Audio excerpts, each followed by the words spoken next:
to introduce myself. I'm a man of wealth and taste. I've been around for a long, long year. So many a man's soul and faith. I was around when Jesus Christ had his moment of doubt and pain.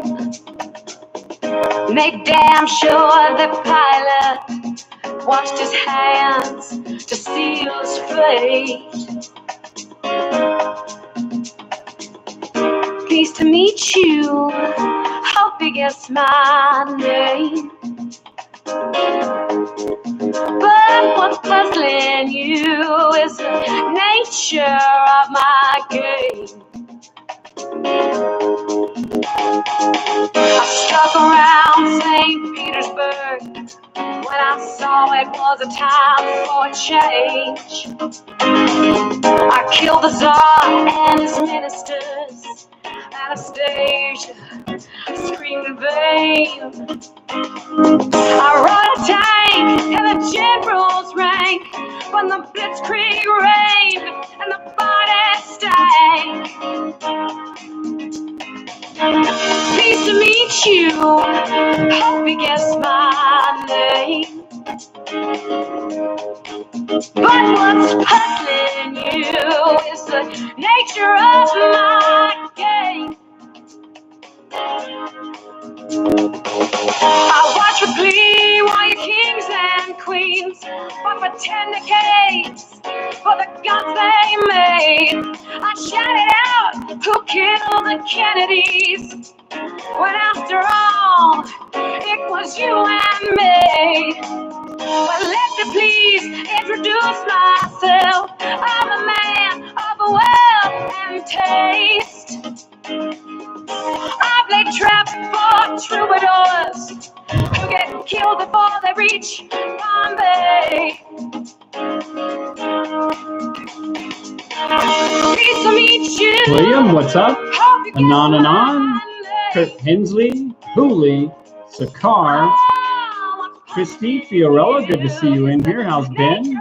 ES, Marvel Mom, Hatchet Jack, Brian Gates, world famous gamer, Lori James, John Wayne, where did that go? Blaze, Jay Reddington, Captain Marvel. What's up, folks? Long time no talk to. No panel, Louie. Sorry. Just me tonight. Jason Dent, 3D Bronze, how are you? Sasha, I thought you guys were going to bed. CMC, what's up, Flip? How are you? Heavy 7 Martin, Jungle Cruiser. Back. I don't know how much wrong we're going to be back for. We'll talk about that later tonight. GCG, good to see you in here. Good to see some of the usual suspects back. Hillbilly Hound, all right. Just call me Lucifer. I'm going to start turning this down.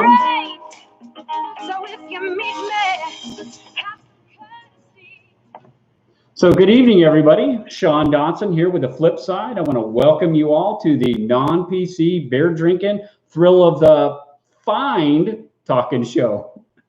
So as always, we know this is the beer drinking show and I'm drinking a Corona. So I'm going to go ahead and pop a top. Hopefully you have your beverage of choice with you. And I'm going to say cheers to all of you in the chat room. Cheers.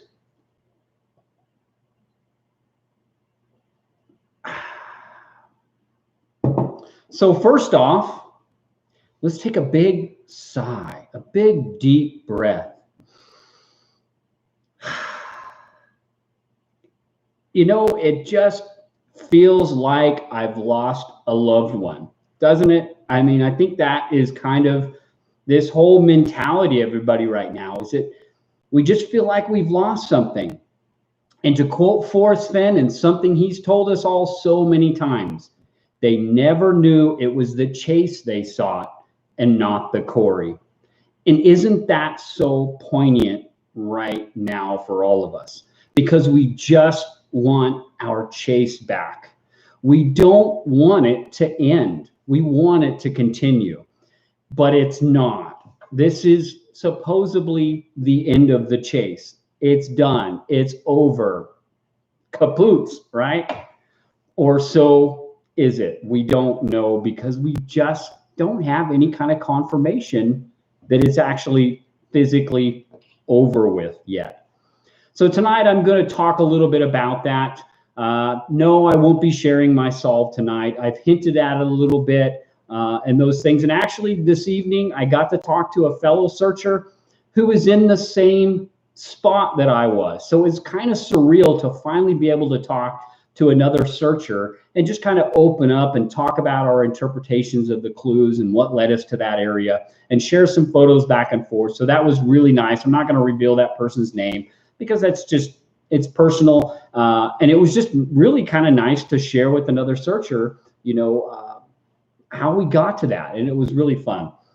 But tonight I just want to really talk about, you know, just kind of our feelings a little bit about this, about kind of, I want to talk a little bit directly to the finder and Forrest if I can, and just be kind of candid about a few things. So again, guys, just take a big breath, because I think for the majority of the search community out there, everybody has really enjoyed this thrill of the chase. Most of the emails I think Forrest Fenn has gotten has been, like he has said, about people who know they're not going to find it, but they're enjoying the time with their family out in Mother Nature in the Rocky Mountains. And I think that that was Forrest Fenn's real intent with this whole thrill of the chase. And I think if you're kind of upset, or you're mad about things, or you're going off on these weird conspiracy theories, you're missing the whole point in this. That it is really about the thrill of the chase, not in finding this. So I'm going to hit a little bit on that tonight. Probably a little bit of a reality check for some people out there. And that's it. First of all, no, it wasn't me that found it. I'm not from back east. Let's get that right out of the way.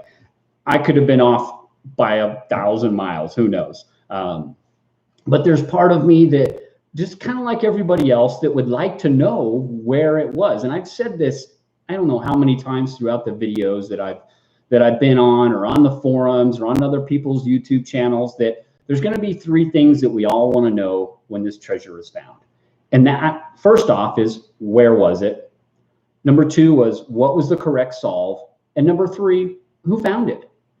You know, and probably in that chronological, consecutive order, right? We just want to know where it was, because we all just want to judge how close we were. Were we close? Were we not? And what the correct solve was. We can compare it with our interpretation of the clues. And then lastly, you know, who was it? You know, who was it that found it? Some of these people were saying they got static in the mic. Sorry, guys. Let me see if I can turn this up. I wasn't paying attention to the chat. Sorry. Yeah, Marty, I don't know if it's a poem purist. Again, there's going to be all kinds of, you know, Monday morning quarterbacking of this thing, I'm sure. But, you know, I've always been open with you guys that, you know, David and I's whole idea, if we ever found it, was that probably weren't going to share the location, that maybe we might put a plaque or something out there for those who really still enjoyed the thrill of the chase. Yeah, we might share our solve state, which I can openly share now, which is the state of Colorado. That is the state that David and I were searching in. I'm not going to go further into that, but Colorado was our search state. But when I first started out, I didn't start out in Colorado. I was kind of jumping all over the place before I became what I deem as a poem purist. Cheers. You guys got to drink every time I say poem purist. Cheers. Yes, Gary Calloway, I see what you're saying. The poem in my book led him to the precise spot. Again, to me, the poem was the box. But yeah, Colorado was David and I's search state. That was where we were focused on. I brought David in, you know, to my solve and being my search partner after I had what I believe nailed down what I thought was the correct starting point there in Colorado. And then David kind of came in as a sounding board because I was so excited and had that aha moment that I needed somebody to really share with. And then I moved on from that. Was August 2016. I think I brought David in like November, December timeframe after I had few boots on the ground in that area and was seeing a lot of things that were really interesting to me. But I'm not going to go. I'm kind of waiting a little bit to see how this whole thing comes out before I really share the nuts and bolts of my solve, because if by chance if this person was in the same area as me and found it, I don't want to give away what may be the correct solve and take some thunder potentially away from that person. So I'm just being I'm not saying I'm right, but if I am, I don't want to be taking that away from somebody else potentially. Yeah, 3D bronze, right? Colorado. I mean, who would have thought? I think everybody was, kind of focused on New Mexico or Wyoming. I think were the two biggest states. I'm really surprised to see as many people are coming out and saying Colorado was their search state, and as many people as that are really looking at Montana versus New Mexico and Wyoming. So it's really interesting to read a lot of people's solves and how they were interpreting things now that this thing is kind of supposedly over with. God, cheers. It's 9:30. I got to work tomorrow, so I might have a couple tonight talking to you guys and maybe a little late getting to work tomorrow. Cheers.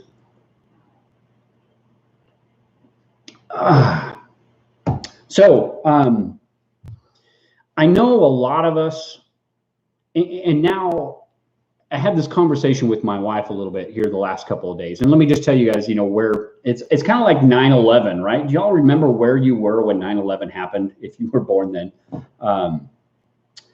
That I can recall exactly where I was when, the first plane hit the first tower and how I found out. I can remember that day just as clear as it was yesterday. And I think a lot of us in the search community probably, it's only been a few days now, but remember exactly when they found out from Dale, Dale Neitzel's or whatever, that the treasure was found. And for me, I was sitting over at my brother-in-law's house. It was actually just to get together, and it was about 9 o'clock, a little after 9 o'clock, and I got my phone started ringing, and it was over on the kitchen counter somewhere because we were catching up on Yellowstone. You guys know the show Yellowstone on Paramount. We were catching up on that, getting ready for Yellowstone to come back out. And my phone rang. It was like 9 o'clock. I'm like, is it work calling me? Why are they calling me on a Saturday at 9 o'clock? And I go over and it's, Jason Dent. And I'm like, okay, what the hell is Jason Dent calling me for at 9 o'clock? Jason, Sasha and I, we talk every now and then. And I pick it up and I'm all, hey, Jason, what's going on? And Jason's all, hey, you heard the news? And I'm all, no, wasn't on the forums that day. I was spending time with family. And my first thought was, oh shit, did Forrest pass? Did we lose Peggy? What happened? Did we lose another searcher? What's going on?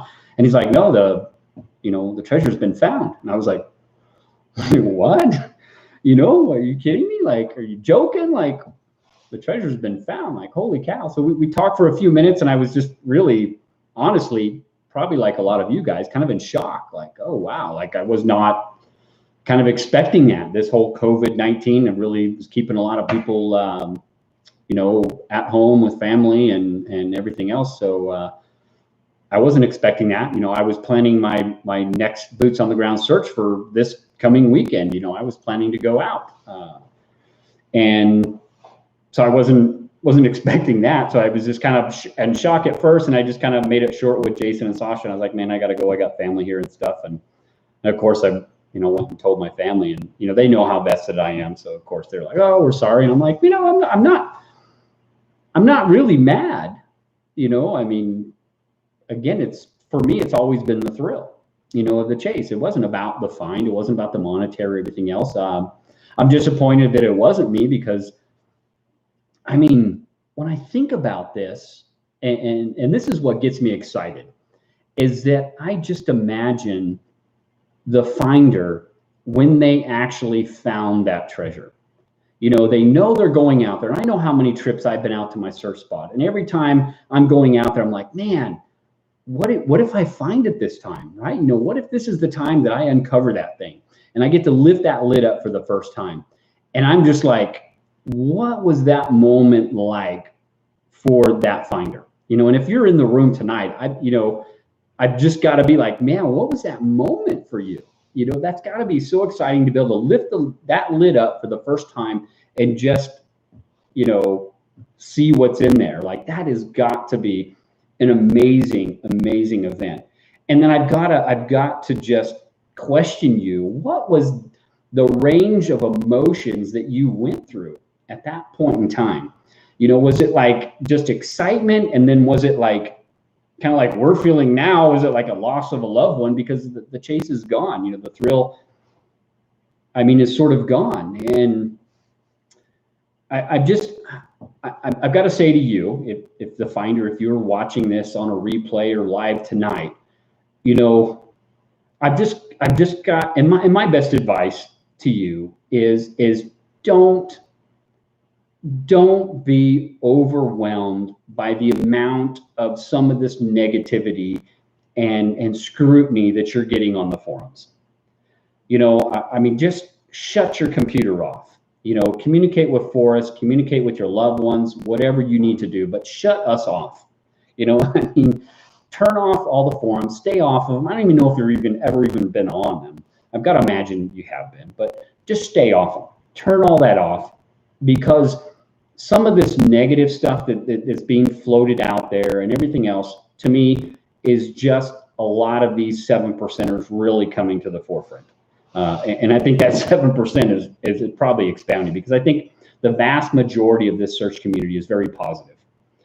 There's a lot of negative things that go on there, but the vast community is completely behind you in whatever decision you make. I know I am.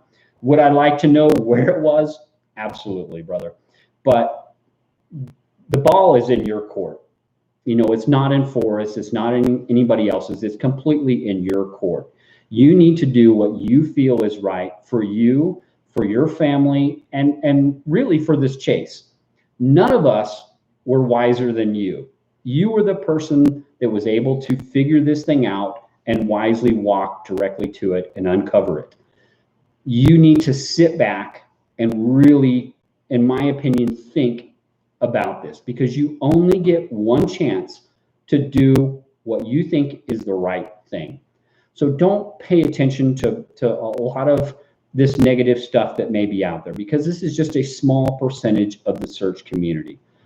Think with your heart and what you know is right, and take good counsel from the architect of this if you are talking with him. But if I could speak directly to you, is just turn all that noise off, you know, and just focus on your family and what you think is the right thing to do. You're obviously, like I said, the wisest person of us all that found this and solved it. You know what the right thing to do is, but you only get one chance to do it the right way.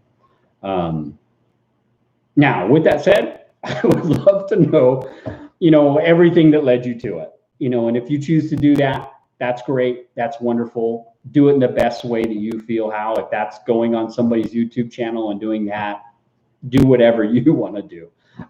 Again, you could tell everybody you took a jar of peanut butter, threw it up against the wall, and that told you where it is. And none of us can argue with you.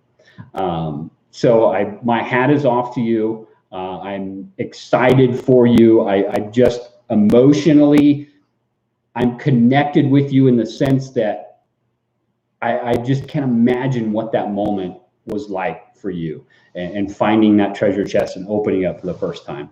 And yeah, now Pandora's box has opened really wide, and you've really got to think about the decisions you make from here on. If I can say, you know, something to Forrest Fenn, Forrest, I want to thank you for reigniting and resparking that desire for again, the whole thing that got me in this thrill of the chase was because of that, you know, that time capsule that my father hid up behind my grandmother's house, and he would tell me about that. And we never had that opportunity to go looking for that with my father. And again, like I said, I passed away in 2013 and never got the opportunity to do that. So this has always been about kind of reigniting that spark for me. So Forrest, I want to thank you for reigniting that spark in me and passing that thrill of excitement and discovery onto my children and taking them out. And every time we go out in the woods, they're like, let's go find treasure. And, I do fun things with them, and it's exciting for them. So I want to thank you so much for reigniting that passion in me. I know, Forrest, you and I have had some back and forth, and some heated back and forth at times about things, and that's okay. Cheers to you, Forrest. I know you don't drink, but cheers to you. God, I don't know what to talk about. Like, I don't know. Sometimes at night when I'm laying down, I've got in this habit at night when I'm laying down of just starting to think about my solve and what am I missing. And I've done that the last couple of nights. I don't know, out of a habit. And I'm like, wait a minute, what am I doing? I don't even need to think about that anymore. This thing is potentially over with, and I just can focus on something else. And what is that? I'm sure my wife always says, oh, you'll find something else that takes up your mind, and she's right. I probably will. I'm seeing a lot of things in here. The flip side, sorry guys, I know you know how I am. I ignore you guys. CMC below Cimarron Mountain was my only solve. Right. Well, again, guys, I started off with this and I was really focused on kind of New Mexico. And then, I had this whole elaborate solve about Yellowstone and went up there. And then I had some solves that were really focused on the around the Chief Joseph Scenic Byway up there north of Cody. And I've talked about that a little bit. And then when, I became what I deem as a poem purist, I really then got narrowed in on my search location in Colorado. And since August of 2016, that's where I've been focused on. Again, I don't think I'm quite ready to really go into that, just because, if that is the correct solve, I don't want to take that away from, the finder. And I'm not saying it is. I mean, I guess maybe that's egotistical to think that, but I'm just trying to think long term and through this thing that. If that is the correct one, then I don't want to take that away from anybody. If that makes sense to anybody, you know what I mean? Huli, you said flip side. Do you care to what kind of method you were using? Then you really haven't been paying attention to me, Huli. You know I'm a poem purist. You know I'm all about grammar. You know I'm all about word meanings. Everything was based on the poem. My whole foundation of my solve was not based on anything outside of the poem, even though I was, everybody says I know all the quotes or I have a photographic memory, all those things. Sure, I know all that stuff, but none of those things were the foundation of my solve. They were kind of the checks and balances that made sure I stayed within the box, so to speak, of the area and the poem, but none of it was the foundation of my solve. So, things like, below 10,200 above 5,000, of course, those things were checks and balances, but none of that was the foundation of the solve. Cheers. And GCG, you're saying keyword. My keyword was brown. No ifs, ands, or buts about it. Brown was definitely my keyword. Again, it's a proper noun that, again, that's based on my confirmation bias, my bias or whatever, that grammar, word meaning, punctuation, all that was important because it was just a poem. It was capitalized for a reason because it was a proper noun to denote a very specific geographical place, person, or thing. And I narrowed down a thing. I just didn't think that makes sense. Yeah, it could have been a person, but for me, it was a very specific geographical location in the state of Colorado. So cheers.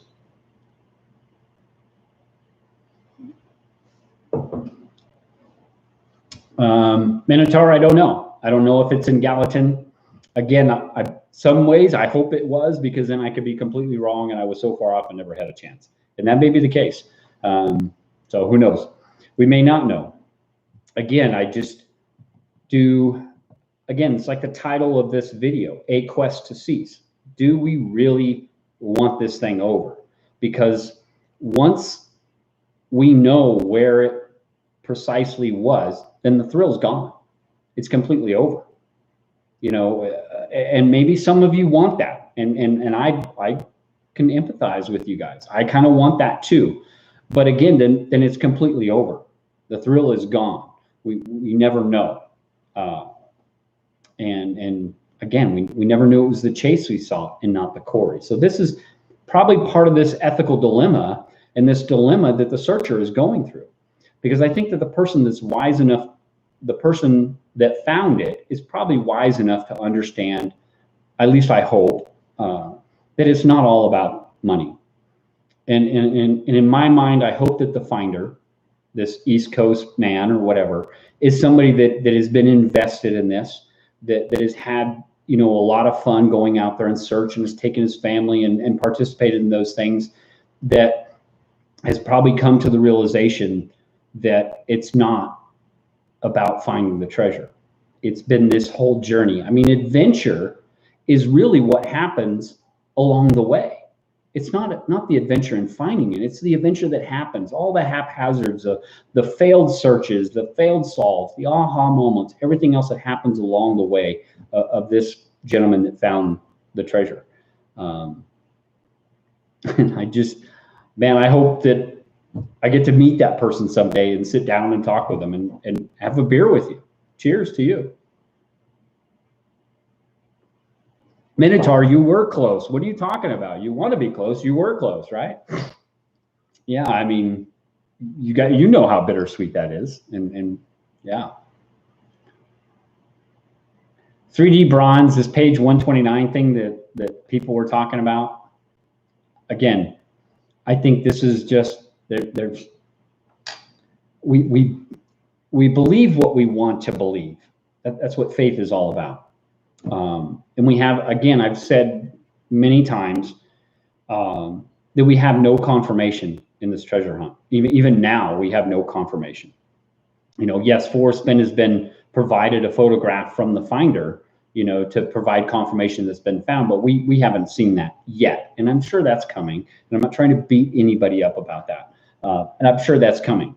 But it's something that David and I always said, that we would provide irrefutable proof to the search community, not through Forrest Fenn. One, I never would have done it directly through Forrest Fenn. And there was reasons behind that. And that's becoming apparent at this point in time. But we would have provided to somebody like Gaddy Schwartz or somebody like Tony DeCopel that was kind of invested, had a media connection, that would see the importance of taking that, you know, knowledge or that photographic proof, and knowing their kind of quirks, would take advantage of that and post it publicly, you know, for everybody to see, saying, hey, the treasure's been found, here's some public proof of it. And then Forrest would then have to confirm that that photograph is legitimate, because then you would see the, you know, probably the olive jar that nobody has ever seen an image of. Then at least everybody in the search community would have that same image. And then Forrest Fenn would then have to confirm, yeah, that is legitimate because I have, quote unquote, the proof of life that the treasure's been found. Then he'd have to provide it. Then at least everybody in the search community would have that physical, you know, visual evidence and confirmation from Forrest that it was found. We don't have that right now. And I'm not trying to beat up the finder. Again, the finder is wise enough and wiser than me, wiser than all of us in this chat room right now, unless the finder's in here, that he's doing what he thinks is the right thing. So I'm not trying to beat him up or second guess him. It's out of our hands now. It's out of Forrest Fenn's hands, really, to do whatever he wants. Again, I would like to know just as much as you guys, and that's probably forthcoming. I'm sure it's coming, but I think we all just need to take a deep breath, relax, and just, you know, what would you do?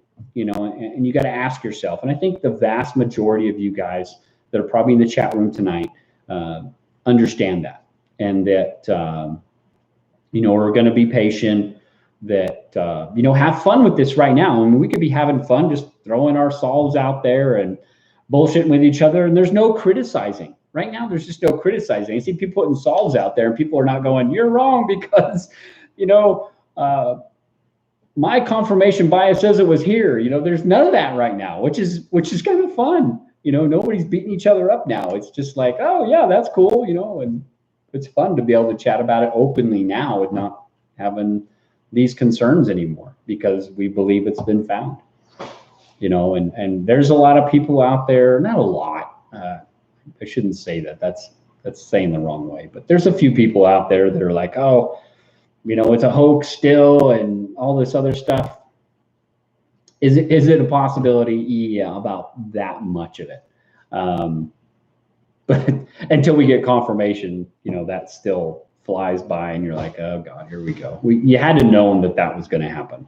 I mean, now you've got, you've all seen it. It's been posted on vast forums, and I'm sure people have talked about it on other YouTube channels. You've got some people out there trying to make lawsuits and stuff. You had to know that this was going to happen. You know, this is part of Forrest Fenn saying Pandora's box is going to be opened really wide. We're not talking about, you know, the IRS and, you know, Tim Reed, you know, park ranger from Yellowstone coming after you because he thought it was there. It's none of that. It's the crazies in this damn search community that are feeling that they got wronged, you know, because somebody stole their salt. Guys, there's no intellectual property in this chase. Once you put something out there, it's there for everybody, you know, and who's to know if the finder used part of your theories to find it, you know. I mean, if he did, that'd be great. If some people got some hat tips, we'd love to see that. I'm sure people would appreciate that. But the finder does not owe us anything. You know, if you feel that the finder owes us something, then you should have found it. And you should have then owed it to us. You know, I don't know how else to say that, folks. Cheers. Yeah, GCG, you look at them as confirmers. Again, guys, you know, I believe that the clues were the sentences. I still believe that. Hopefully, I would love for Forrest Fenn to say, Sean, you were so wrong. I would love, I mean, the finder to tell me, somebody. I would love to say that was wrong. If that's wrong, great. You know what? I'm still wrong. We're all wrong. All of us in here were wrong because we didn't find it, right? I mean, even if I was 100 feet away, not close enough, right? It's just so fun to talk about this now. Good night, Jason. I see you in there. Yeah, buddy, we'll still be in touch. I know you guys are working on The Secret and a couple other things. I may touch base with you guys on that. I've got a couple other ideas floating in my head, you know, about where to go. I've had a lot of people ask me, what are you going to do with your channel? You guys know I've never been big about trying to grow this channel or any of that stuff. Never been about trying to make money, never been about worried about subscriber numbers, view counts, any of that stuff. That's never been about that. You know, that's why early on in this whole YouTube venture, I shut off, you know, the number of subscribers I had. I didn't want it to be this popularity contest with number of subscribers, how many views, what day I got to put my shows on, any of that stuff. It was never about that, guys. I think that's been perfectly clear. Where did I get on that?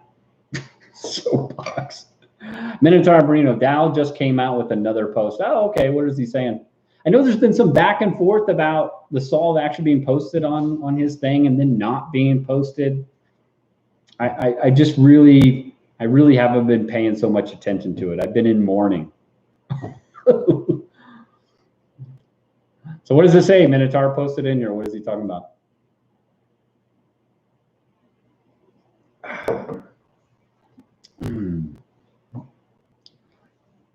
Yeah, GCG. I think I firmly believe that every line in the poem was important in finding this. And I mean, Forrest Fenn has said, you know, if somebody could decipher the first few clues, they could find the treasure. You know, what does that really mean? Does that leave, you know, the other 6 clues not as important? You know, there was a lot of debate back and forth about that. Okay, Christy, it's a link to a news article. Yeah, I mean, it's all over the media. You know, I went into a morning meeting this morning at work, and several people at work know that I'm participating. They're like, have you heard? Did you find it? Well, no, it wasn't me. You know, and how are you doing? I'm like, I'm in a state of mourning. You know, and really that's kind of what it feels like, you know. But I've had a great time. I've met some great people. I've had a lot of heated debate back and forth, but again, heated debate is not bad. You know, sometimes it can lead to revelations and different thought processes, which is good. Did you, Minotaur, did you just call Christy crusty? That's not very nice. Ben, put Justin in his place. Just kidding, Jay. You know, and something I've always said, you know, when this thing is over with, I hope we all can get together and have a beer together. And here we are. I'm popping another top, guys.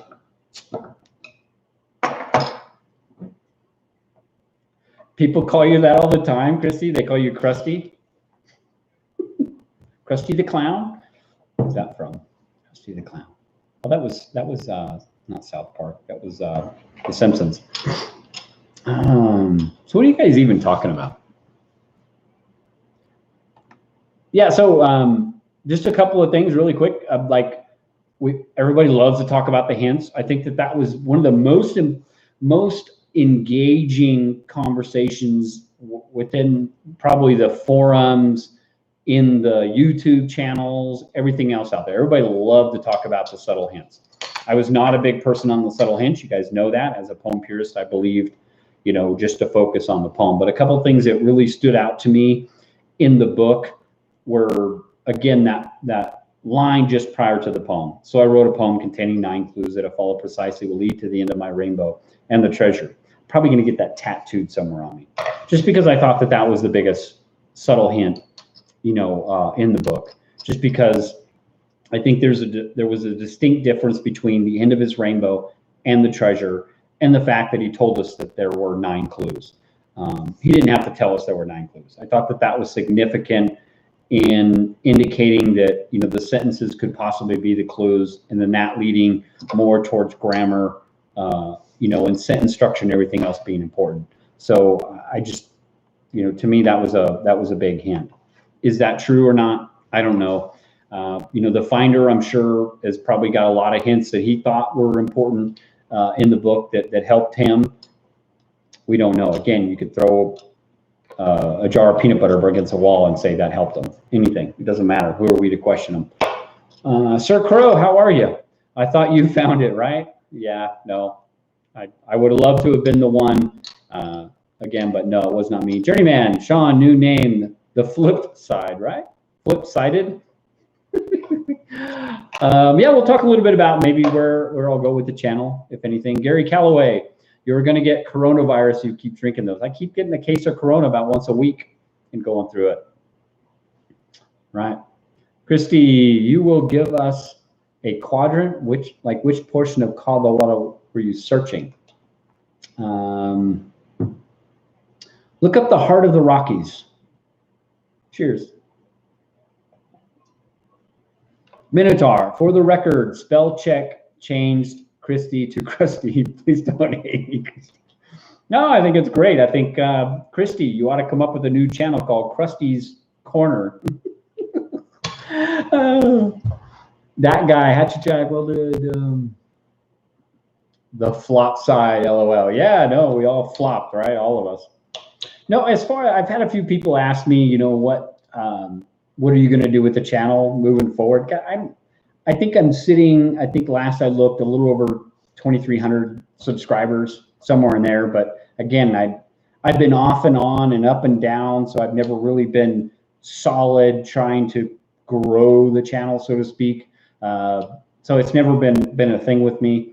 And that's not that many subscribers. I mean, there's, oh my God, I mean, 6,000, 5,000 subscribers. That's not that many. I mean, especially we're in such a small market, you know, a niche. I mean, there's people out there doing things that, and they put some clickbait stuff up there and get 10,000 subscribers in a week. I mean, you'd be amazed that stuff is out there. So it's never been about that, obviously. It's just been fun communicating with the channel or with people in the chat room and just having a good time.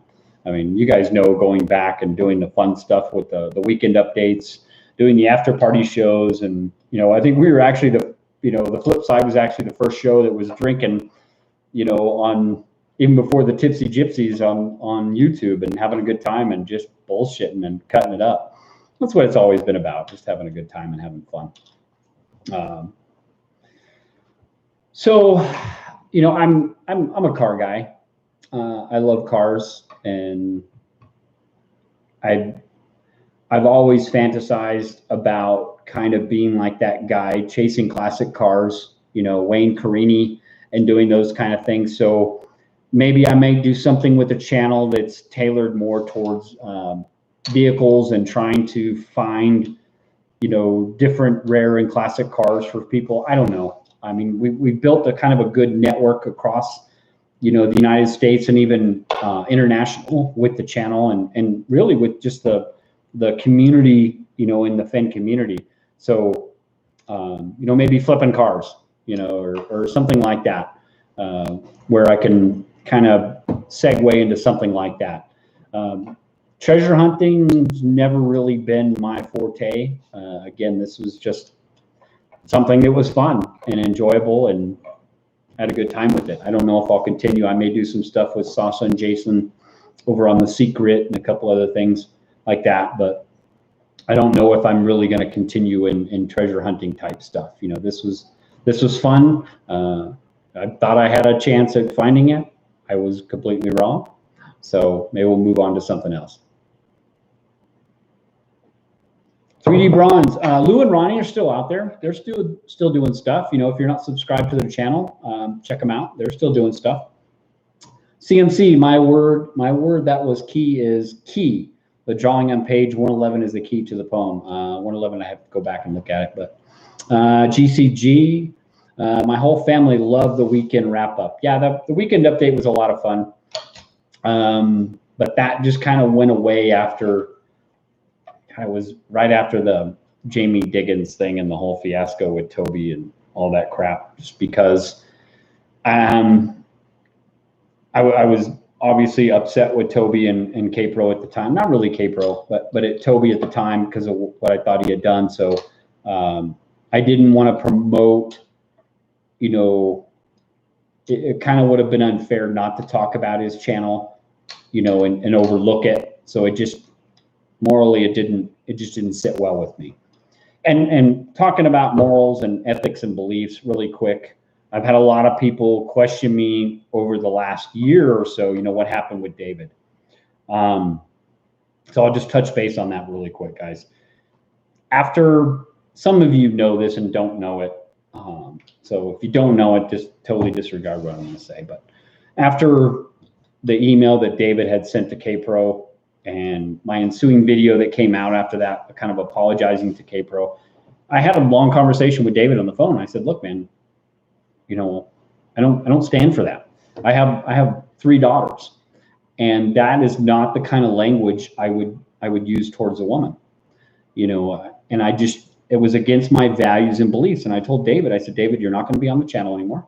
You know, I'm going to ban you from communicating on the channel, and you're just not going to be on the channel. I'm not disowning you as my search partner. I'm just not going to tolerate that. I'm not going to have that.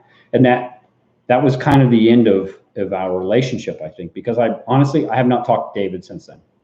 And it's been over a year.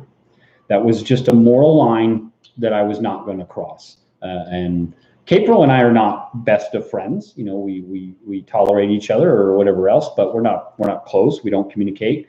I've been on a couple of shows with her and stuff like that, and I don't hold grudges against people, but there's certain lines, ethically, my values and my beliefs that I just won't cross, and that completely just crossed a line for me. And you know, to David, that he felt that I was, you know, betraying him in a way. And sorry, David, that's not how it was to me. Exactly, Christy. David who? You don't understand the background on that, and that's fine. That's okay. Some people do, and they'll get what I'm saying, but I've never talked publicly about that, and I can just openly tell everybody that now, that's just not something I would cross. I never communicated with another searcher and shared vital things about our solve. Never took on another search partner, even though several people, you know, approached me. No, I kept my loyalty to David, that if I was to find the treasure, I would still uphold the commitments and that we made between the two of us. But you know, that I just wasn't going to go down that road. Sledneck, good to see you in here, bud. So yeah, that was just a moral line that I was never going to cross. April and I had our differences. You know, Toby and I had our differences. I'd have my differences with Mindy Fossey and James Golden and all them. But again, I've said at the end of this, when this thing is all over, I hope that we can all sit down, have a beer, and be friends. And I still believe that. I just don't hold grudges. Life is just too short for that. And I hope you guys understand that. So cheers to all of you.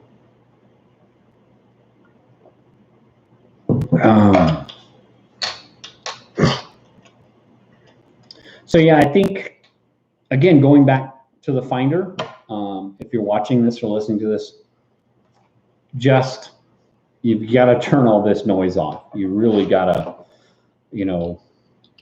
I'm assuming, at some point you're going to physically meet Forrest, because Forrest has said he doesn't know this guy. I find that really hard to believe. But I'm hoping that you get the chance. I just can't imagine what that's like, being able to video it or do something. Like, I know that's personal, and maybe you shouldn't video that or share that. That should be a pretty exciting experience to be able to meet Forrest, and then if you desire to give him back that bracelet. I always thought I wanted to keep that bracelet. I didn't want to give it up. And it was nothing disrespectful to Fenn. It was just that I wanted that bracelet to be the proof that I was the finder, to always be able to wear that, and that somebody would see that and never question you. And I got upset because I think there was somebody out there that was talking about reproducing the bracelet, kind of like the chest. And I was like, you've got to be freaking kidding me. Is there nothing sacred in this chase? Leave that alone. Don't do that. CMC, how confident were you in your solve, and would you rather be right or wrong? CMC, I was very, very confident. Again, I stopped counting probably at about 40 searches in that specific area in Colorado, in that general area, probably about 40. And that was between August, September of 2016 till February of this year, that I've had 40 or more, well over 40 searches in that general area. And I skipped around a lot. If I ever get to talk about my solve, we're kind of jumping around in that geographical area, because it was just like, I've talked about this before, about the difference between Edison and Tesla. I was more of an Edison guy who had to trial and error things and go out, and it was just refining my interpretation of the clues. And I would go out and test out a theory. If it didn't work, I would be like, okay, this is not working. This is not making sense. Go back to the poem. What is the poem telling me? Yeah, if I ever talk about my solve, you'll understand and why I was kind of jumping around and everything else. Hooli, the bracelet was reproduced. That sucks. But CMC, yeah, back to your original question, would I rather be right than wrong? I'd kind of like to be right. Again, because it was more about matching wits with the guy. It wasn't about finding the treasure. So there's no bitterness and not, having the monetary value of that. Because if it was about the money, and for me, finding that and having the potential monetary money for that was not about being able to buy cool cars or being able to do stuff. It was about to be able to buy time. I would no longer have to be slave to my employer. Now I could be financially independent, where I could just stay home and I can be with my kids every day. I can be with my wife every day. I can be with my friends. I could do the things that I enjoy. So it was never about the money so I could go out and buy physical things. It was about being able to buy time. So yeah, I'd like to be right, CMC, and not to be bragging or anything else, because people know if I'm searching in Colorado, and some people that are close to me know precisely where I'm searching, they're going to be like, damn, Sean, you're right. That's cool, man. And I would know. And that's what matters to me, not that all of you know that I was right. I don't know you guys. Some of you I've talked to, some of you I've emailed back and forth. I've met you at Fenbury, and I like you, but we're not friends, and you're not. If we've learned anything in this chase, in my 50 years, I just celebrated my 50th birthday here a week ago, that time is our most precious commodity. You know, you can't, no money in the world can buy you more time. And when you get to the end of your life, you can't go back and do it all over again. No millions of dollars can buy you a second more of time. So those people that you spend your time with are precious to you because they are giving you their most precious asset, and that is their time. So value that. And I'm very passionate about this chase and have been very passionate about it, and that comes out, but I'm very passionate about the people that I spend my time with because I know that that's our most precious commodity. So again, that is what I wanted to buy if I was to find this treasure, is time, because I would no longer have to give my time to somebody else to make money. I'm sure you guys understand that. God, I'll totally off that soapbox. Minotaur Marino, if you ever want to know an absolutely whimsical, magical spot nobody has ever gone to, Yellowstone. Sean calls Butt Rock. I call it Butt Rock. Sorry, Minotaur. It was great having you on and seeing Butt Rock and everything. And we give you as much a heart of a time as we do to call Thomas about his 800-foot salamander, right? It was good times. I mean, we had a lot of fun on this channel. GCG, of all the YouTube channels, I identify the most with you. Thank you, DB. Oh, cool. Thank you, man. I appreciate that. Just straightforward kind of guy, man.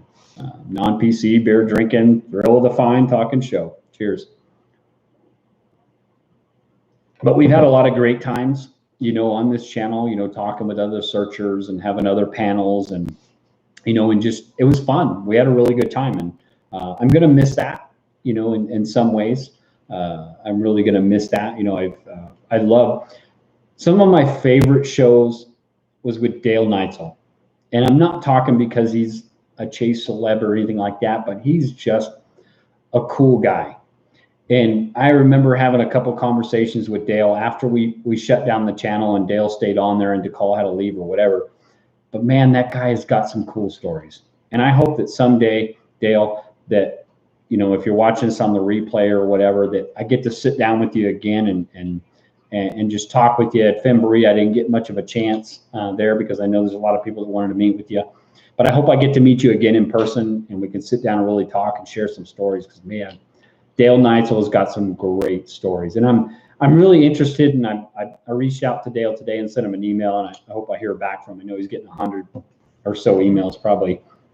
He's more interested in trying to keep his site up. I don't know if he is or not, but where he goes from here, you know, and what he does with his website, or if he even has any, you know, ideas, or if he's just happy that it's over so he can move on to something else. I don't know. But he's one of the people that I'd really like to spend more time with. He's just a very, very interesting guy. And I hope that you guys have had a chance to meet him. Very interesting. Nice name there. F.U. asshole. Nice. Kelly. That's an interesting one I've never seen. Anyway, guys, I know I've rambled on here for, what are we coming up on, 53 minutes. So yeah, I'm thinking about what to do with this channel, this little subscribership I put together. Do I do something with cars? Because it's not, treasure hunting is really not my forte. I love being out in the woods and doing that stuff, but you know, I've got a cheap ass metal detector. It's not my thing. There's people that love doing that stuff. But hey, Tony Russi, good to see you in here. But that's not really my thing. This has been fun, but it's time to move on to something different. Kurt, we'll talk to you later on the Facebook channel. I know we got, guys, you don't know, the Facebook group. I've made it really small now, and it kind of always was anyways. But we've got a good small group in there, and we're chatting back and forth with and kind of communicating about things. But it's good. Yeah, Christy, no, I've seen some of your music stuff. That sounds awesome. You should continue with doing that. That looks really good. Good night, Kurt. We'll talk to you later, bud. So again, guys, I think we all really realize now that this is, it's all been about the thrill of the chase and not the quarry. And I think we can all kind of agree with that. that we're probably frustrated now that it's over, and we're just kind of in the end stages of this. You know, the final chapter, so to speak, the final scene, whatever you want to call it now, and where does this go from here? And I think, you know, Forrest Fenn now deserves that peace and quiet, and, you know, to move on with his final chapter, you know, his exit stage left, so to speak. And I'm excited, you know, to hopefully eventually know who the finder is. I'd love to know him more than I would love to know the actual correct solve, and just what that moment was like for him. I think that's exciting. I think that's what we should all be kind of excited about. You know, what was that like for him? And hopefully we all get to meet that person. But that's the finder. I'm speaking to you. That's completely up to you. Do whatever you think is best, and we'll all respect that. If you don't want to give us the correct solve, I completely respect that. Do what you need to do. If you don't even want to tell us what state it was in or anything like that, more power to you, bud. It's completely in your hands, and I think we should be all okay with that. It's going to be a hard pill to swallow, but if we were the finder, then we would get to choose what we wanted to do, but we're not. Guys, I don't know where I'm going from here with the channel. I will still communicate with you guys here over the next while, until we really figure out what's going on. You'll find me on my Facebook channel or Facebook group. You'll find me in a couple of forums. I think I'm really more focused on Jenny's site right now, Mysterious Writings, because I think that's always been the home of really good discussion and good people over there. So that's probably one of the forums I'll be probably communicating most on. Dale's, I love Dale, but that whole forum is completely wonky and you can't keep things straight over there. Love you, Dale, but it's always been that way. Sorry, man. But guys, it's been great talking with you. I don't know where the channel is going to go from here. We'll see, but we will catch you all on the flip side. Good night, guys. Love you all.